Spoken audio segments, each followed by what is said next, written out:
Hello students, मैं doctor Renuka Verma अपने channel botany ज्ञान में आपका वेलकम करती हूँ।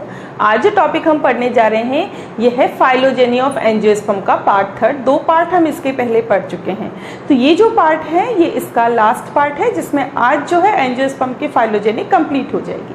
जो टॉपिक है वो आरपीएससी असिस्टेंट प्रोफेसर बॉटनी के पेपर फर्स्ट की यूनिट 6 का और एमएससी का भी एक टॉपिक है। तो इस टॉपिक को स्टार्ट करते हैं। इससे पहले अगर आप मेरे चैनल पर नए हैं तो प्लीज मेरे चैनल को सब्सक्राइब कर दीजिए और बेल बटन दबाकर नोटिफिकेशन स्टार्ट करना ना भूलें। और अगर आपको लगता है कि मेरे वीडियोस हेल्पफुल हैं तो इन्हें लाइक एंड शेयर जरूर करें। तो स्टार्ट करते हैं आज का topic, phylogeny of angiosperm part third. पहले सब टॉपिक्स की बात कर लें। Ancestors of angiosperm and time and place of angiosperm जो है ये हम पहले पढ़ चुके हैं। आज हम पढ़ेंगे primitive living angiosperm and inter relationships among the major group of angiosperm. तो सबसे पहले हम देखें कि प्रिमिटिव लिविंग एंजियोस्पर्म जो हैं वो कौन से हैं। तो कुछ फ्लावरिंग प्लांट ऐसे हैं जो उन प्रिमिटिव कैरेक्टर्स को शो करते हैं जो इवोल्यूशन के टाइम पे लोअर ग्रुप्स के अंदर प्रेजेंट थे। तो ऐसे जो प्लांट्स होते हैं जो कि प्रिमिटिव कैरेक्टर्स को शो करते हैं उन्हें साइंटिस्ट जो हैं लिविंग फॉसिल्स कहते हैं, यानी कि ऐसे जीवाश्म जो अभी तक जीवित हैं। क्यों? क्योंकि ये प्रिमिटिव कैरेक्टर्स को शो कर रहे हैं। तो प्रिमिटिव लिविंग एंजियोस्पर्म कौन कौन सी फैमिलीज से बिलोंग करते हैं? विंटरेसी, मैग्नोलिएसी, डीजेनेरिएसी, हिमेंटेंड्रेसी, यूपोमेटिएसी, एनोनेसी, कैनेलिएसी एंड मिरिस्टेसी। तो ये सारी की सारी जो फैमिलीज हैं वो ऑर्डर मैग्नोलियल्स के अंदर आती हैं, जो कि एडवांस्ड फैमिलीज होते हुए भी प्रिमिटिव कैरेक्टर्स को शो करती हैं। इसके अलावा ऑस्ट्रोबेलिएसी, एम्बोरिलेसी, मोनीमिएसी और कैलीसेंथेसी जो है वो ऑर्डर लॉरेल्स के अंदर आती है। और ट्रोकोडेंड्रेल्स जो ऑर्डर है उसके अंदर 2 फैमिलीज आती है, ट्रोकोडेंड्रेसी और टेट्रेंट्रेसी। तो ये सारी की सारी जो फैमिलीज हैं जिनके पर्टिकुलर ऑर्डर भी मैंने आपको बताए हैं, ये फैमिलीज प्रिमिटिव एंजियोस्पर्म कैरेक्टर्स को शो करती हैं, इन्हें इसलिए हम लिविंग फॉसिल्स कहते हैं। इनके अलावा कुछ और ऑर्डर्स भी हैं जो कि प्रिमिटिव कैरेक्टर्स को शो करते हैं, जैसे पाइप्रेल्स, निम्फिएल्स, लिलिएल्स और रेननकुलेल्स। ये जो हैं ये भी इनमें भी प्रिमिटिव मेंबर्स पाए जाते हैं। तो जो मोस्ट प्रिमिटिव फैमिली है फ्लावरिंग प्लांट की वो ज्यादातर जो है वो मैग्नोलिएल्स से संबंधित है या मैग्नोलियल्स के अंदर आती है, क्योंकि इसकी मैग्नोलियल्स की लगभग 8 फैमिलीज हैं जिनके अंदर प्रिमिटिव कैरेक्टर्स पाए जाते हैं। तो ये प्रिमिटिव कैरेक्टर्स कौन कौन से हो सकते हैं? तो ये इनमें से कुछ कैरेक्टर्स हैं वेसललेस। इनके जो फ्लोरल पार्ट हैं वो स्पाइरली अरेंज्ड होते हैं, इनके स्टेमन्स ब्रॉड होते हैं जो कि कनेक्टिव और फिलामेंट के अंदर डिफरेंशिएट नहीं होते। इनके अंदर जो कार्पल्स पाए जाते हैं वो इनकम्प्लीटली क्लोज्ड होते हैं और जिम्नोस्पर्म की तरह इनके अंदर मोनोकॉल्पेट पोलन पाए जाते हैं। इसके अलावा कुछ मेन प्रिमिटिव कैरेक्टर्स हैं जो इन मैग्नोलियल्स के अंदर पाए जाते हैं। ये कैरेक्टर्स हैं वुडी हैबिट। इनकी जो लीव्स है वो ऑल्टरनेट होती है, ज़्यादातर सिंपल, एंटायर, पिन्नेटली वेन्ड और स्टिपुलेट होती है। लीव्स जो है वो बड में फोल्डेड होती है, यानी कि हम कह सकते हैं कि इनके अंदर सर्सिनेट वेनेशन जो है वो देखने को मिलता है। नोड जो हैं उनमें 3 या ज़्यादा गैप्स प्रेजेंट होते हैं। प्रिमिटिवली ऑर्गेनाइज्ड जो वाटर कंडक्टिंग सिस्टम है जिसके अंदर वेसललेस वुड और ट्रैकिड आती है, जिसके अंदर बहुत ही ऑब्लिक एंड वॉल्स होती हैं और इनकी जो वेस्कुलर रेज हैं वो हेटेरोजिनस होती हैं। फ्लावर जो हैं उनमें रेडियल सिमेट्री देखने को मिलती हैं। ये बाइसेक्सुअल होते हैं जिनमें large number of floral parts present होते हैं जो कि स्पाइरली अरेंज्ड होते हैं और इनमें जो फ्लोरल एक्सिस है वो इलोंगेटेड होती है। ठीक है, इसके अलावा जो फ्लावर है वो लार्ज सॉलिटरी होते हैं, बड़े और सिंगली अरेंज होते हैं और लीफी जो ब्रांचेस हैं उनके ऊपर टर्मिनली प्रेजेंट होते हैं।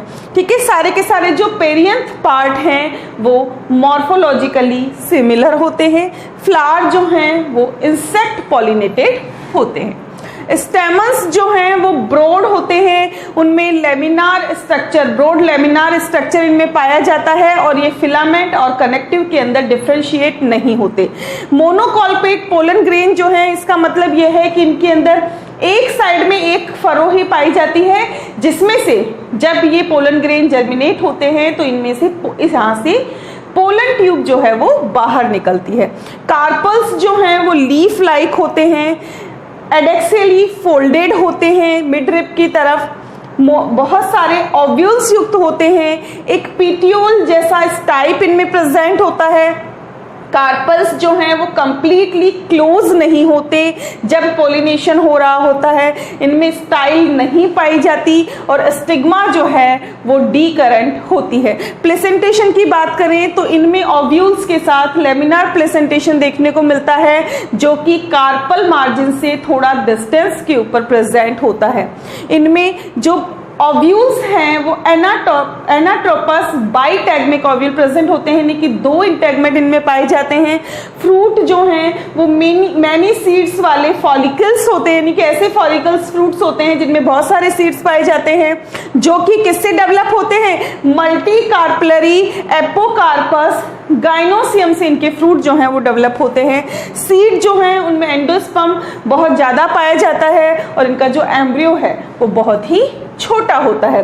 ठीक है, अब ये तो थे जो मेन कैरेक्टर्स इन फैमिलीज के द्वारा दिखाई जा रही हैं, जिन्हें कि हम फॉसिल लिविंग फॉसिल्स कह रहे हैं। ठीक है, अब कौन कौन से जेनेरा हैं जिनमें ये कैरेक्टर्स प्रेजेंट होते हैं। देखिए, कुछ जेनेरा जो हैं वो 5 मोस्ट प्रिमिटिव फैमिलीज को बिलोंग करते हैं। अब हम कुछ एग्जाम्पल देख रहे हैं जो कि प्रिमिटिव लिविंग एंजियोस्पर्म के एग्जाम्पल हैं जिनमें ये कैरेक्टर्स पाए जाते हैं। तो पहला है मैग्नोलिया, जो कि मैग्नोलिएसी का सदस्य है। ठीक है, तो मैग्नोलिया जीनस जो है इसके अंदर 120 स्पीसीज प्रेजेंट होती है, जो कि ट्रॉपिकल और सब ट्रॉपिकल एरियाज के अंदर डिस्पर्स है या डिस्ट्रीब्यूटेड है। इंडिया में बात करें तो इसकी लगभग 12 स्पीसीज पाई जाती है और जिसमें से कॉमन स्पीसीज है मैग्नोलिया ग्रैंडीफ्लोरा, जो कि गार्डन्स में कल्टीवेट की जाती है। इनकी जो वेसल्स है वो प्रिमिटिव टाइप की होती है, जिनमें स्क्लेरिफॉर्म परफोरेशन पाया जाता है और साथ ही साथ स्क्लेरिफॉर्म इंटरवेस्क्यूलर पिटिंग इनके अंदर प्रेजेंट होती है। इनकी वुड में जो पैरेन्काइमा होती है वो टर्मिनल एपोट्रेकल टाइप की होती है और जो रेज हैं वो हेटेरोजीनस होती हैं। इनके जो नोड्स हैं वो मल्टीलेक्यूनार होते हैं, क्योंकि इनमें बहुत सारे लीफ ट्रेसेस प्रेजेंट होते हैं। ये एवरग्रीन डेसिड्यूस ट्रीज हैं या फिर श्रब भी हो सकते हैं। ठीक है, तो ये जो है इनकी लीव्स ऑल्टरनेट होती है, एंटायर होती है और पिन्नेटली वेन्ड होती हैं। बर्ड्स जो हैं वो बड़े डेसिडियस स्टिप्यूल्स के अंदर एनक्लोज होती है। इनके जो फ्लावर हैं वो लार्ज होते हैं, सॉलिटरी या टर्मिनल होते हैं, बाइसेक्सुअल होते हैं, एक्टिनोमॉर्फिक होते हैं और हाइपोगाइनस होते हैं। और जब भी हाइपोगाइनस होते हैं तो ओवरी सुपीरियर होती है। रिसेप्टिकल जो है वो इनका एक मेन कैरेक्टर माना जाता है, जो कि इनकी फ्लावर में प्रेजेंट होता है, जहां पर फ्लोरल पार्ट जो हैं वो स्पाइरली अरेंज होते हैं। इंटरनोड जो हैं वो छोटे होते हैं, जिनमें वेसल्स नहीं पाई जाती। पेरियंथ जो हैं 9 से 12 टेपल्स के रूप में प्रेजेंट होते हैं, जो कि ट्राइमेरस वर्ल्स में पाए जाते हैं। जो सबसे बाहर वाला वर्ल है वो सेप्लॉइड होता है, मतलब कि सेपल के जैसा होता है, जो कि और कैलिक्स और कोरोला दोनों ही इसमें पाए जाते हैं, लेकिन हम उनके अंदर डिफरेंशिएशन नहीं कर सकते कि कौन सा कैलिक्स है और कौन सा कोरोला है। इनमें बहुत सारे फ्री स्टेमन्स पाए जाते हैं जो कि स्पाइरली अरेंज होते हैं और प्रिमिटिव कैरेक्टर्स को शो करते हैं, क्योंकि ये 3 ट्रेस्ड होते हैं, लेमिनार होते हैं और माइक्रोस्पोरेंजिया के ऊपर की ओर लगे हुए होते हैं या बनते हैं। इनकी मैग्नोलिया की जो पोलन है जो मोनोकॉल्पेट टाइप होते हैं, जैसे कि जिम्नोस्पर्म में पाए जाते हैं, और साथ ही साथ इनका जो स्पोरोडर्म है वो भी कुछ जिम्नोस्पर्म से सिमिलरिटी शो करता है। इसलिए हम कह सकते हैं कि जीनस मैग्नोलिया जो है वो मैग्नोलिएसी का वो जीनस है जिसमें सबसे ज्यादा प्रिमिटिव कैरेक्टर्स देखने को मिलते हैं। इनका जो एम्ब्रियो है स्मॉल होता है। इनके सीड्स के अंदर जो एंडोस्पर्म है वो बहुत ज्यादा मात्रा में पाया जाता है। सार्कोटेस्टा जो है, जो कि इनके सीड कोट में पाया जाता है, ये भी एक प्रिमिटिव नेचर है। नेक्स्ट जो जेनेरा है वो है ड्राइमस, जो कि विंटरेसी का सदस्य है। ड्राइमस जीनस जो है ये 70 स्पीसीज के द्वारा जाना जाता है और ये कहां कहां पर डिस्ट्रीब्यूटेड है? Borneo, new Guinea, new Caledonia, Australia, Tasmania, New Zealand और साउथ अमेरिका में ये जो जीनस है वो डिस्ट्रीब्यूटेड है। ड्राइमस के जो फॉसिल्स हैं वो कहां से मिले हैं? नॉर्थ अमेरिका, ईस्टर्न ऑस्ट्रेलिया और अंटार्कटिका के वेस्ट कोस्ट से जो हैं इसके फॉसिल्स प्राप्त हुए हैं। इसके जो मेंबर्स हैं वो ट्री और श्रब हैबिटेट के होते हैं, जिनके अंदर ऑल्टरनेट या सब verticillate, simple, entire, pinnately veined, dotted, gland, aromatic, ex stipulate leaves present होती है। इनके जो नोट्स हैं वो ट्राइलैक्युनार होते हैं, जो कि इनका एक इंपॉर्टेंट कैरेक्टर है। इसके अलावा इनका जो इंपॉर्टेंट कैरेक्टर है वो ये है कि इनके सेकेंडरी जाइलम के अंदर वेसल्स एब्सेंट होती हैं, जो कि एक प्रिमिटिव कैरेक्टर है। ट्रैकेट्स जो हैं वो थिक वॉल्ड होती हैं और उसमें large circular border pits present होते हैं। बाद में जो है इसमें स्क्लेरिफॉर्म बॉर्डर पिट्स प्रेजेंट होते हैं, मतलब कि इनिशियली जो हैं वो सर्कुलर बॉर्डर पिट्स होते हैं और जब बाद में जब ये मैच्योर हो जाती हैं तो इनमें स्क्लेरिफॉर्म बॉर्डर पिट्स प्रेजेंट होते हैं। इनमें जो रेस पाई जाती हैं वो हेटेरोजीनस होती हैं।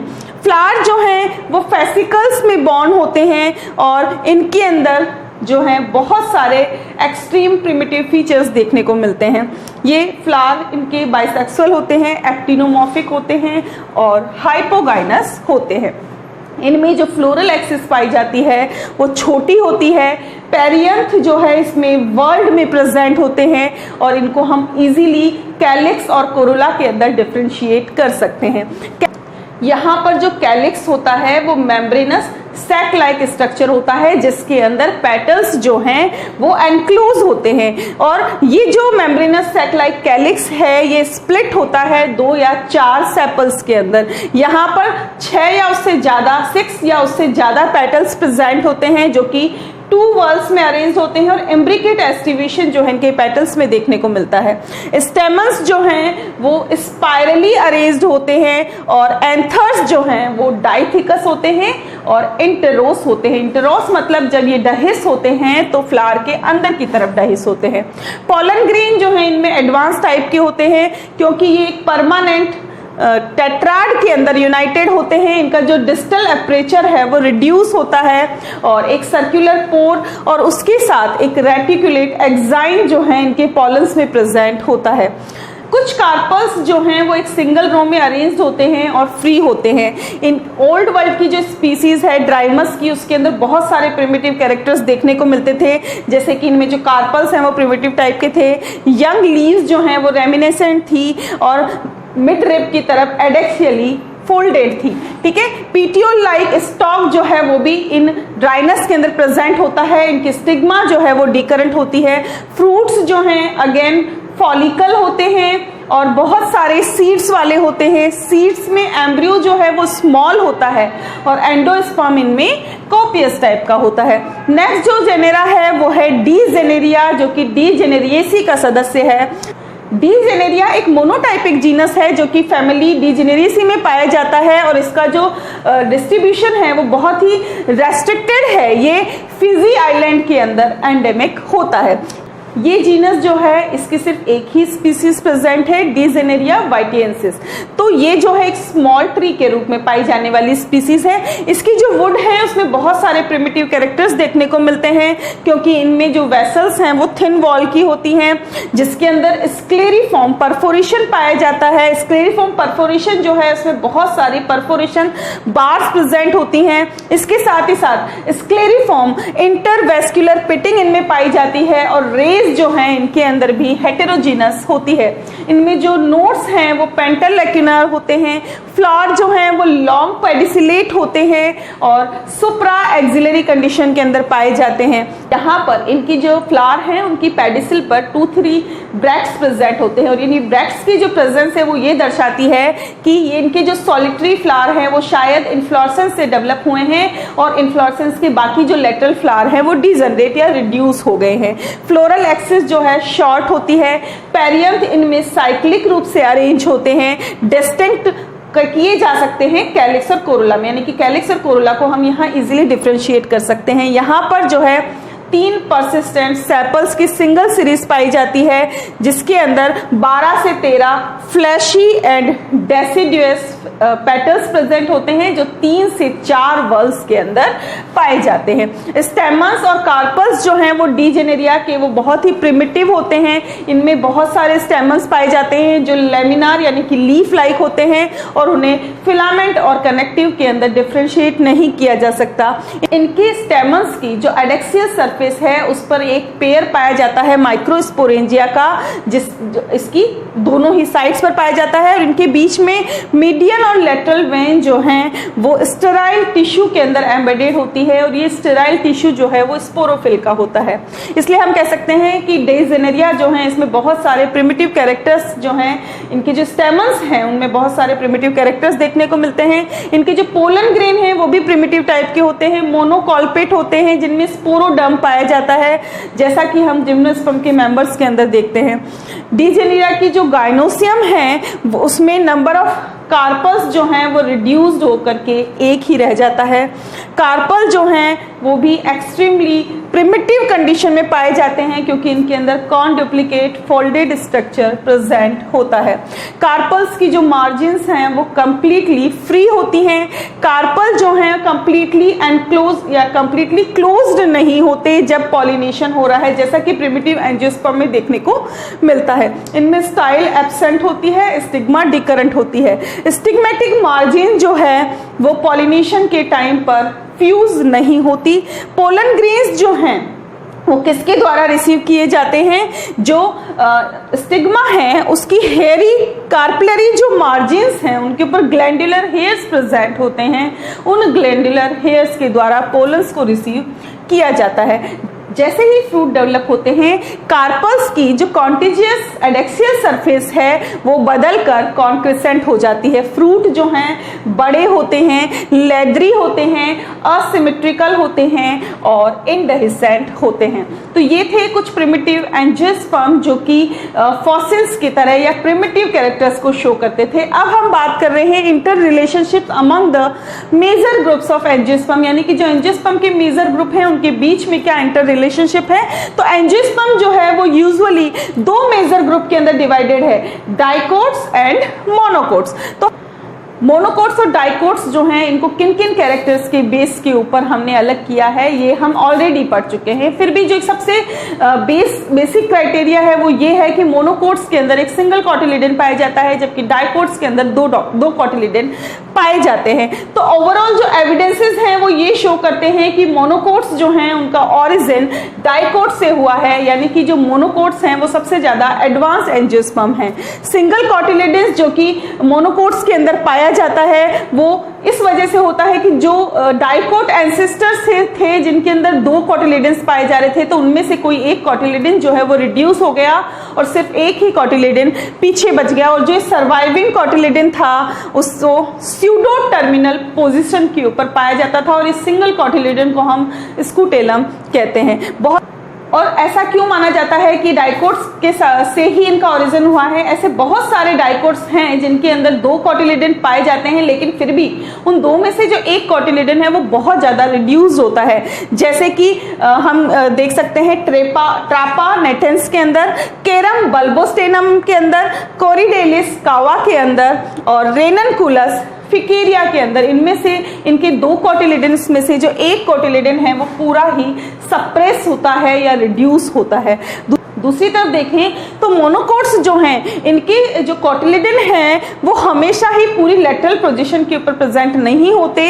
इनमें जो सेकंड कॉटिलिडन है उसका ट्रेस प्रेजेंट होता है जो कि एपीब्लास्ट के रूप में इनमें पाया जाता है, और ये हम ओराइजा के अंदर देख सकते हैं। अब ये जो 2 कॉटिलिडन हैं वो कैसे एक कॉटिलिडन के अंदर डेवलप हुए या इनमें से कैसे एक कॉटिलिडन जो है वो अबॉर्ट हुआ है, उसे हम जीनस पेपरोमिया में देख सकते हैं जो कि एक टिपिकल डाइकोट प्लांट है। ठीक है, इसका जो एम्ब्रियो है उसके अंदर आप इक्वली डेवलप्ड 2 कॉटिलिडन्स को देख सकते हैं। जो सीड हैं वो एंडोस्पर्मिक होते हैं और इनका जो जर्मिनेशन है वो एपिजियल टाइप का होता है। अब ये जो दोनों ही कोटिलिडन हैं पेपरोमिया के, ये एंडोस्पर्म को एब्जॉर्ब करते हैं और उसके बाद धीरे धीरे ग्रो होने लगते हैं। कहाँ? ग्राउंड के ऊपर। अब उससे क्या होता है, जो हाइपोकोटाइल है वो इलोंगेट हो जाता है, इस वजह से कोटिलिडन जो है वो ग्राउंड के ऊपर आ जाते हैं और कोटिलिडनरी लीव्स जो है उनका फॉर्मेशन शुरू हो जाता है। हिल ने 1908 के अंदर कहा कि जो जियोफिलस इंडिविजुअल्स हैं, इनके जो स्मॉल ग्रुप हैं, उनमें जो 2 कोटिलिडन हैं उनमें से एक कोटिलिडन सीड के अंदर ही रहता है और जो सीड के अंदर रहता है वो एंटायरली सक्टोटियल होता है, जबकि जो दूसरा कोटिलिडन है वो सीड के बाहर आता है और जैसे ही हाइपोकोटाइल इलोंगेट होता है वो भी इलोंगेट होता है और जो है पहली लीफ की तरह दिखाई देता है। ऑथर्स सजेस्ट करते हैं कि मोनोकोट्स के अंदर जो एक सिंगल लीफ निकलती है या जो कोटिलिडन निकलता है, वो जो सिंगल लीफ सबसे पहले निकली है वो क्या होती है, वो कोटिलिडनरी नेचर की हो सकती है, जैसे कि अभी हमने जियोटॉपिक प्लांट्स के अंदर देखा या हमने पेपरोमिया में देखा, क्योंकि एक जो है वो सीड के अंदर ही रह गया कोटिलिडन। तो इसलिए हम ये कह सकते हैं कि डाइकोट्स जो हैं वो मोनोकोट के एंसेस्टर्स हैं। मिस सागान जो है, इनकी अकॉर्डिंग अगर हम बात करें तो 1908 में इन्होंने क्या कहा कि मोनोकोट के जो सिंगल कोटिलिडन है वो दोनों कोटिलिडन्स के फ्यूजन के कारण डेवलप हुए हैं, यानी कि डाइकोट्स में जो 2 कोटिलिडन पाए जाते थे वो फ्यूज हो गए और फ्यूज होकर के एक सिंगल कोटिलिडन में बदल गए। ठीक है, जैसा कि जियोफिलस हैबिट के अंदर मोनोकोट्स में हम देख सकते हैं, दोनों कोटिलिडन्स का जो फ्यूजन हुआ है उससे एक कोटिलिडनरी ट्यूब का फॉर्मेशन होता है जो बहुत सारे डाइकोट्स में देखने को मिलती है, जैसे एनीमोन, क्रोनेरिया, एरिएंथिस, हाइरेनेल्सिस और पोडोफाइलम पेल्टेटम। यानी कि डाइकोट्स के अंदर ही कोटिलिडनरी ट्यूब का फॉर्मेशन होना शुरू हो गया था, जो बाद में जब ये मोनोकोट्स के अंदर डेवलप हुए तो एक सिंगल कोटिलिडन के रूप में रह गए। तो ये जो हमारा टॉपिक था एंजियोस्पर्म की फाइलोजेनी, ये यहीं पर कंप्लीट होता है। आई होप ये टॉपिक जो है आपको क्लियर हो गया होगा कि एंजियोस्पर्म जो है उनकी इवोल्यूशनरी हिस्ट्री क्या है।